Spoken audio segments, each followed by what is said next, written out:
Dahil sa sumbong ng isang mekaniko, arestado isang 19 anyos na magnanakaw umano ng motorsiklo sa Maynila. Darito unang balita ni Bam Alegre.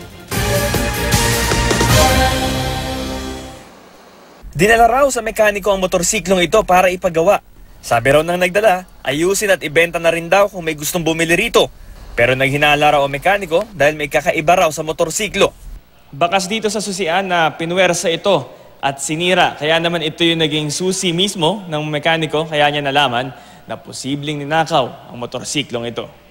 Nakita po ni ate na ginagawa yung motor niya. Kasi sinabi niya sa akin na sa kanya daw yung motor na yun, na hindi naman ako naniniwala, sabi naka-alarma yun sa angkar. Nagkataon din daw na may nagtip sa may-ari ng motorsiklo na may ipinapagawang unit sa mekaniko na kapareho rin ng ninakaw sa kanya. Kaya nakipag-ugnayan siya sa mekaniko.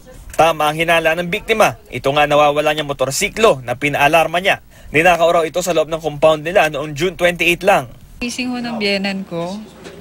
Siya kasi nauunang gumising. Then pag bukas niya ng pinto, wala na yung motor namin. Agad nagkasanang follow-up operation ng MPD Angkar. At kagabi, natunto nila ang suspect na si Alias Haro, 19 na taong gulang. Nagkasa tayo ng entrapment operation ngayong mga alas 8 ng gabi, dyan sa Abad Santos Corner, Tayuman, na nagpanggap tayo na tayo yung bibili ng motorsiklo. Mariin namang itinanggi ng suspect ang paratang sa kanya. Tandamay lang po.